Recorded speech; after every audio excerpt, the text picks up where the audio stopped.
क्या आप एक छोटा या मझोला उद्योग चला रहे हैं और सोच रहे हैं कि आज की इस डिजिटल दुनिया में आगे कैसे बढ़ा जाए? अगर हाँ, तो ये चर्चा खास तौर पर आपके लिए ही है।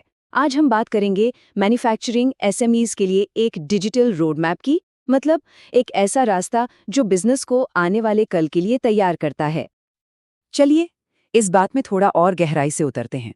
अक्सर होता क्या है कि जब हम इंडस्ट्री 4.0 या स्मार्ट फैक्ट्री जैसे भारी भरकम शब्द सुनते हैं तो ऐसा लगता है कि ये सब तो सिर्फ, आप जानते हैं, अरबों की कंपनियों के लिए है। कई छोटे उद्योगों को ये अपनी पहुंच से बहुत दूर की बात लगती है। क्या ये एहसास कुछ जाना पहचाना सा लग रहा है? और देखिए, ये एहसास बेवजह नहीं है। जरा सोचकर देखिए, लाखों रुपए एक नई मशीन पर लगा दिए, लेकिन टीम को उसे चलाना ही नहीं आता। या मान लीजिए आपके पास बहुत सारा डेटा तो इकट्ठा हो गया है, पर यह समझ ही नहीं आ रहा कि उसका करना क्या है। यही तो वो असल दिक्कतें हैं जिनसे कई एसएमई मालिक रोज जूझते हैं।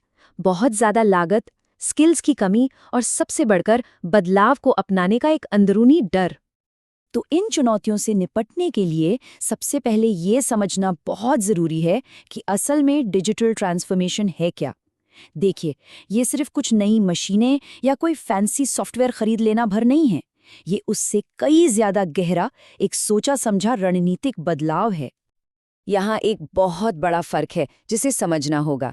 एक तरफ है साधारण आईटी अपग्रेड्स, जैसे कि कोई नया सॉफ्टवेयर इंस्टॉल कर लिया। ये एक बार का काम है, प्रोजेक्ट खत्म, बात खत्म। लेकिन डिजिटल ट्रांसफॉर्मेशन, ये तो पूरे बिजनेस को एक नए सिरे से सोचने जैसा है। ये एक सांस्कृतिक बदलाव है, जहां लोग, प्रोसेस और टेक्नोलॉजी सब एक साथ मिलकर काम करते हैं। तो अगर एकदम आसान भाषा में कहें तो डिजिटल ट्रांसफॉर्मेशन क्या है? ये अपने बिजनेस के हर काम में, हर प्रोसेस में डिजिटल टेक्नोलॉजी को इस तरह से शामिल करना है कि आप तेजी से फैसले ले सकें, अपने ग्राहकों को बेहतर समझ सकें और बाजार में हो रहे बदलावों के लिए हमेशा तैयार रहें। मतलब रिएक्ट करने के बजाय प्रोएक्टिव बनना। तो सवाल ये उठता है कि कोई एसएमई आखिर इस बड़ी यात्रा को शुरू कैसे करे? अच्छी खबर ये है कि इसके लिए एक बहुत ही practical, step by step road map मौजूद है। चलिए इस 5 चरणों वाली डिजिटल यात्रा पर एक नज़र डालते हैं, जो किसी भी एसएमई के लिए काम कर सकती है। देखिए, ये यात्रा कितनी व्यवस्थित है। पहले कदम पर सारा का सारा कागजी काम डिजिटल हो जाता है। फिर दूसरे कदम पर मशीनें और सिस्टम्स आपस में जुड़ जाते हैं ताकि वो एक दूसरे से बात कर सकें। तीसरे चरण में रियल टाइम डैशबोर्ड से सब कुछ शीशे की तरह साफ दिखने लगता है।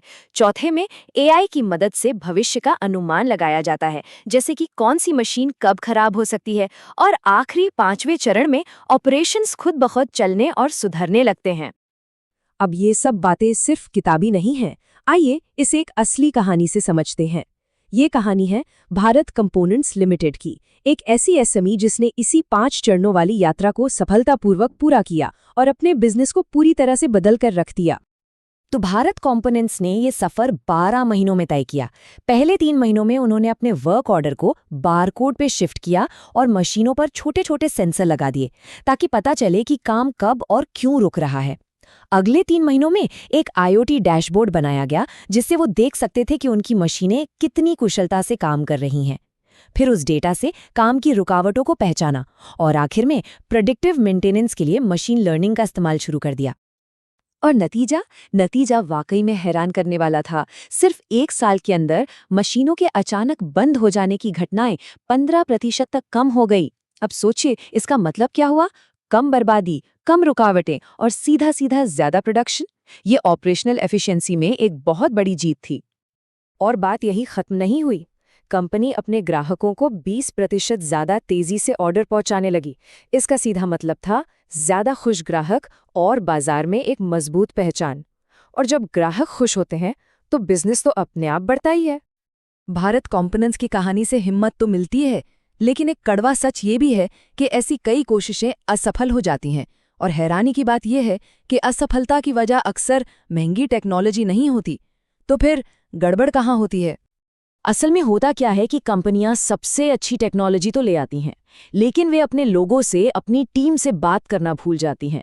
कर्मचारियों को ये डर सताने लगता है कि कहीं उनकी नौकरी तो नहीं चली जाएगी, और बस यहीं से बदलाव का विरोध शुरू हो जाता है। अगर लीडरशिप का विजन साफ न हो और लोगों को साथ लेकर ना चला जाए तो सबसे बेहतरीन टेक्नोलॉजी भी फेल हो जाती है। तो फिर कामयाबी का मंत्र क्या है? ये फॉर्मूला याद रखने जैसा है। 30% टेक्नोलॉजी और 70% लोग और प्रोसेस। जी हाँ, 70%। असल में सबसे बड़ा निवेश टेक्नोलॉजी में नहीं, बल्कि अपने लोगों को सिखाने में, उन्हें साथ लेने में और काम करने के तरीकों को बेहतर बनाने में होना चाहिए। क्योंकि सफलता टेक्नोलॉजी से नहीं, उसे चलाने वाले लोगों से आती है। तो इस पूरी चर्चा को समेटते हैं, वो कौन सी खास बातें हैं जो इस यात्रा को शुरू करने में मदद कर सकती हैं? चलिए देखते हैं। 4 बातें हैं जो हमेशा याद रखनी चाहिए। पहली, ये एक मैराथन है, 100 मीटर की दौड़ नहीं। दूसरी, एक साथ सब कुछ बदलने की कोशिश मत कीजिए, छोटी शुरुआत करें और फिर धीरे धीरे आगे बढ़ें। तीसरी, सफलता के लिए टेक्नोलॉजी, लीडरशिप और कल्चर, इन तीनों का तालमेल बहुत जरूरी है। और आखिरी बात, एक साफ सुथरा रोड मैप ये पक्का करता है कि हर छोटा कदम आपको अपने बड़े लक्ष्य की ओर ही ले जा रहा है। तो अब सोचने की बात यह है कि इस जानकारी को एक्शन में कैसे बदला जाए। वो एक छोटा सा, सिंपल सा डिजिटल कदम क्या हो सकता है जिसे कोई भी बिजनेस कल से ही शुरू कर सकता है, ताकि इस बड़ी और जरूरी यात्रा की नींव रखी जा सके। इस सवाल पर जरूर सोचिएगा, क्योंकि डिजिटल दुनिया का बड़ा सफर एक छोटे कदम से ही शुरू होता है।